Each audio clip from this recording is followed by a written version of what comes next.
தமிழ் நண்பர்கள் அனைவருக்கும் வணக்கம். இந்த வீடியோவில் மியூச்சுவல் ஃபண்ட்ஸில் இன்வெஸ்ட்மெண்ட் பண்ணுறவங்க கட்டாயம் தெரிஞ்சிக்க வேண்டிய ஒரு முக்கியமான விஷயத்தை பற்றி நம்ம இந்த வீடியோவில் பார்க்க போகிறோம். அதுதான் எக்ஸ்பென்சிவ் ரேஷியோ. நம்மள பல பேர் மியூச்சுவல் ஃபண்ட்ஸில் இன்வெஸ்ட்மெண்ட் பண்ணுறதுக்கு செலக்ட் பண்ணும்போது அந்த ஃபண்டு கடந்த ஒரு வருஷத்தில் எவ்வளோ ரிட்டர்ன்ஸ் கொடுத்துருக்கு, 3 வருஷத்தில் எவ்வளோ ரிட்டர்ன்ஸ் கொடுத்துருக்கு, 5 இயர்ஸில் எவ்வளோ ரிட்டர்ன்ஸ் கொடுத்துருக்கு அப்படிங்கிறத மட்டும்தான் பார்க்குறோமே தவிர அந்த ஃபண்டை மேனேஜ் பண்ண ஏஎம்சி, அதாவது அசட் மேனேஜ்மெண்ட் கம்பெனி, நம்ம கிட்ட எவ்வளோ சார்ஜ் பண்றாங்க அப்படிங்கறத யாருமே கவனிக்கிறது இல்ல. அதுதான் பாத்தீங்க அப்படின்னா இந்த எக்ஸ்பென்சிவ் ரேஷியோ அப்படிங்கிறது. இந்த வீடியோல எக்ஸ்பென்சிவ் ரேஷியோ அப்படின்னா என்ன, அது எப்படி வேலை செய்யுது, தினமும் இந்த எக்ஸ்பென்சிவ் ரேஷியோ எப்படி கால்குலேட் பண்றாங்க, டைரக்ட் பிளான் அண்ட் ரெகுலர் பிளானுக்கு ஏன் வித்தியாசம் வருது, எக்ஸ்பென்சிவ் ரேஷியோ குறைஞ்சு இருந்துச்சு அப்படின்னா மட்டும் ஒரு ஃபண்டை நம்ம செலக்ட் பண்ணலாமா அப்படிங்கறத பத்தி கம்ப்ளீட்டா டீடைல்டா நம்ம இந்த வீடியோல பார்க்கலாம். அதுக்கு முன்னாடி நீங்களும் ஸ்டாக் மார்க்கெட்ல ட்ரேடிங், இன்வெஸ்டிங் பண்ணணும் அப்படின்னா அதற்கு டிமேட் அக்கவுண்ட் தேவை. இந்த வீடியோ கீழே நான் டிஸ்கிரிப்ஷன்ல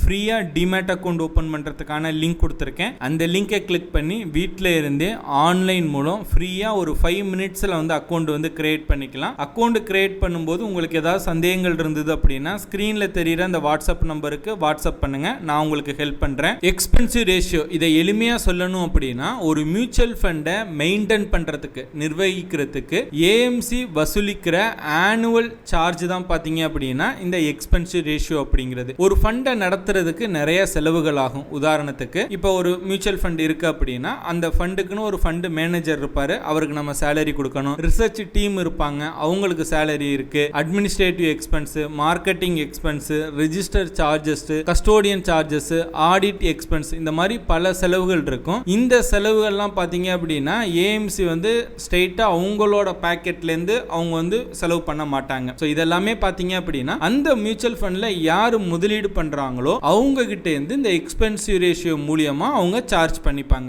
இந்த எக்ஸ்பென்சிவ் ரேஷியோவை எப்பயுமே பர்சன்டேஜ்ல தான் சொல்லுவாங்க. உதாரணத்துக்கு 0.20%, 1%, 1.50% அப்படின்னு பர்சன்டேஜ்ல தான் சொல்லுவாங்க. இப்போ உதாரணத்துக்கு இப்போ நீங்க ஒரு 1 lakh ஒரு மியூச்சுவல் ஃபண்ட்ஸ்ல இன்வெஸ்ட்மெண்ட் பண்ணிருக்கீங்க அப்படின்னு வச்சுப்போம். அதோட எக்ஸ்பென்சிவ் ரேஷியோ 1% அப்படின்னா வருஷத்துக்கு 1000 ரூபாய் செலவாகும். அதாவது 1000 ரூபாய் டிடக்ட் பண்ணிப்பாங்க. இப்போ எக்ஸ்பென்சிவ் ரேஷியோ 2% அப்படின்னா வருஷத்துக்கு 2000 ரூபாய் டிடக்ட் பண்ணிப்பாங்க. ஓகேங்களா? சோ இது ஒரு சிம்பிள் எக்ஸாம்பிள் தான். பட் இந்த 1000 ரூபாய் 2000ங்கிறது இருக்கு இல்லையா எக்ஸ்பென்சிவ் ரேஷியோ, அது டைரக்டா உங்களோட ரிட்டர்ன்ல இருந்து அவங்க டிடக்ட் பண்ண மாட்டாங்க. அந்த நீங்க மியூச்சுவல் ஃபண்ட்ஸை வாங்கும்போது யூனிட்ஸ்ல, அதாவது என்ஏவில தான் வாங்குவீங்க. அந்த என்ஏவில இருந்து தினசரி அது டிடக்ட் செய்யப்படும். சோ அது எப்படி அப்படிங்கறத நம்ம அடுத்தடுத்து நம்ம பார்க்கலாம். இந்த எக்ஸ்பென்சிவ் ரேஷியோவை நம்ம எங்க பார்க்கலாம் அப்படின்னா ஏஎம்சியோட வெப்சைட். நீங்க எந்த மியூச்சுவல் ஃபண்ட்ல இன்வெஸ்ட்மெண்ட் பண்ணாலும் அந்த இன்வெஸ்ட்மெண்ட் பிளாட்ஃபார்ம் இருக்கு இல்லையா, இப்போ உதாரணத்துக்கு ஜீரோதா எடுத்துக்கிட்டோம் அப்படின்னா ஜீரோதா காயின்ல நம்ம மியூச்சுவல் ஃபண்ட்ஸ்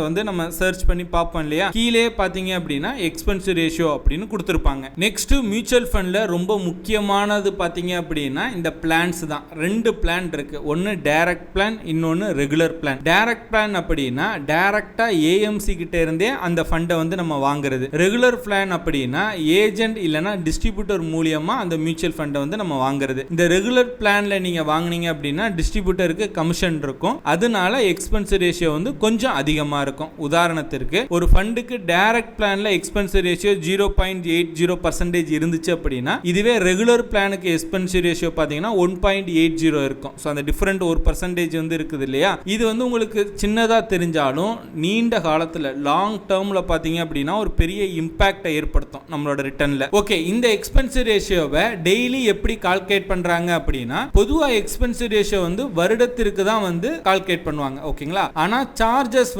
தினசரி டிடக்ட் செய்யப்படும். இது ஃபார்முலா ரொம்ப எளிமையானது தான். Annual expensive ratio divided by 365. ஓகேங்களா? இப்போ உதாரணத்துக்கு எக்ஸ்பென்சிவ் ரேஷியோ 1.5% அப்படின்னா டெய்லி எக்ஸ்பென்சிவ் ரேஷியோ எப்படி கால்குலேட் பண்றது அப்படின்னா 1.5 டிவைடட் பை 365 போட்டோம் அப்படின்னா 0.00411%, அதாவது தினசரி 0.00411% அளவுக்கு செலவு கால்குலேட் பண்ணுவாங்க. அதாவது நம்மளோட என்ஏவில இருந்து ரெடியூஸ் பண்ணிப்பாங்க. ஓகேங்களா? இந்த என்ஏவில இது எப்படி டிடக்ட் ஆகுது அப்படின்னா இப்போ ஒரு ஃபண்டோட என்ஏவி 100 ரூபாய் அப்படின்னு வச்சுப்போம். எக்ஸ்பென்சிவ் ரேஷியோ 1.5% அப்படின்னா டெய்லி எக்ஸ்பென்சிவ் ரேஷியோ சுமார் 0.00411%. ஒரு நாளுக்கான செலவு 100 மல்டிப்ளை 0.00411% பர்சன்டேஜ் போட்டோம் அப்படின்னா 0.00411. ஓகேங்களா, இந்த தொகை வந்து NAVல இருந்து அட்ஜஸ்ட் பண்ணிப்பாங்க. அதனால எக்ஸ்பென்ஸ் ரேஷியோக்கு வந்து தனியா வந்து பில் வராது. உங்களோட பேங்க் அக்கவுண்ட்ல இருந்து அமௌண்ட் வந்து எடுக்க மாட்டாங்க. மியூச்சுவல் ஃபண்ட்ல NAVல வந்து பாத்தீங்க அப்படின்னா மறைமுகமா, அதாவது இன்டைரக்டா இதை வந்து ரெடியூஸ் பண்ணிடுவாங்க. ஓகே, இப்போ நீங்க ஒரு மியூச்சுவல் ஃபண்ட்ல 1 lakh இன்வெஸ்ட்மெண்ட் பண்ணிருக்கீங்க அப்படின்னு வச்சுப்போம். அதோட எக்ஸ்பென்ஸ் ரேஷியோ வந்து 1.5% அப்படின்னா வருஷத்துக்கு 1500 ரூபாய். ஏன்னா 1 lakh மல்டிப்ளை 1.5% போட்டோம் அப்படின்னா 1500 ரூபாய். டெய்லி பாத்தீங்க அப்படின்னா 1500 டிவைடட் பை 365 போட்டோம் அப்படின்னா 4.11, அதாவது தினமும் சராசரியா டெய்லி பாத்தீங்க அப்படின்னா 4.11 அளவு வந்து எக்ஸ்பென்சிவ் செலவாகுது. ஓகேங்களா, எக்ஸ்பென்ஸ் ரேஷியோ அதிகமா இருந்துச்சு அப்படின்னா அந்த ஃபண்ட் மோசமா அப்படின்னு கேட்டீங்க அப்படின்னா கிடையாது. இதுதான் நிறைய பேர் செய்யற மிஸ்டேக்ஸ். எக்ஸ்பென்ஸ் ரேஷியோ அதிகம்னாவே அந்த ஃபண்ட் மோசம் அப்படின்னு நம்மளால சொல்ல முடியாது. உதாரணத்திற்கு ஒரு ஃபண்ட் எக்ஸ்பென்ஸ் ரேஷியோ 1.8% இருக்கு, இன்னொரு ஃபண்ட் வந்து எக்ஸ்பென்ஸ் ரேஷியோ 0.8% இருக்கு அப்படின்னா, ஆனா 1.8% எக்ஸ்பென்ஸ் ரேஷியோ கொண்ட அந்த ஃபண்ட் வந்து தொடர்ந்து அதிக ரிட்டர்ன் வந்து கொடுத்திருக்கலாம். ஓகேங்களா, அப்படியானா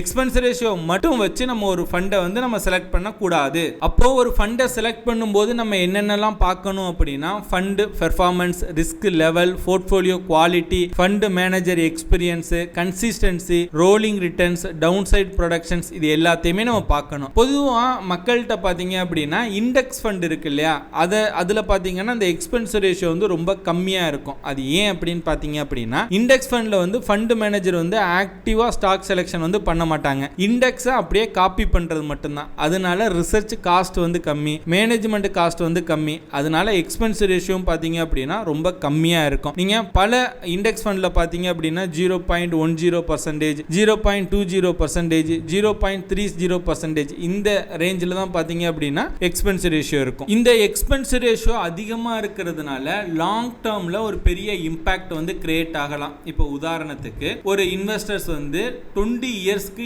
SIP போடுறாரு அப்படின்னு நம்ம வச்சுப்போம். ஒரு ஃபண்டோட எக்ஸ்பென்ஸ் ரேஷியோ 0.5%, இன்னொரு ஃபண்டோட எக்ஸ்பென்ஸ் ரேஷியோ 1.5%. டிஃபரன்ஸ் பாத்தீங்க அப்படின்னா 1% தான். ஆனா இந்த 20 இயர்ஸ்ல காம்பவுண்டிங் எஃபெக்ட் காரணமா பல லட்சங்கள் பாத்தீங்க அப்படின்னா ரிட்டர்ன்ஸ்ல வந்து டிஃபரன்ஸ் வந்து கிரியேட் பண்ணும். அதனால ஒரு ஃபண்டை செலக்ட் பண்ணும்போது எக்ஸ்பென்ஸ் ரேஷியோ நம்ம முழுசா புறக்கணிக்கவே கூடாது. இதை மெயினா நம்ம கன்சிடர் பண்ணணும். சோ இப்போ உங்களுக்கு எக்ஸ்பென்ஸ் ரேஷியோ அப்படின்னா என்ன, இந்த எக்ஸ்பென்ஸ் ரேஷியோ எப்படி கால்குலேட் பண்றது அப்படிங்கறத பத்தி ஓரளவுக்கு ஒரு ஐடியா கிடைச்சிருக்கும் அப்படின்னு நான் நம்புறேன். இந்த வீடியோ உங்களுக்கு பிடிச்சிருந்தது அப்படின்னா லைக் பண்ணுங்க.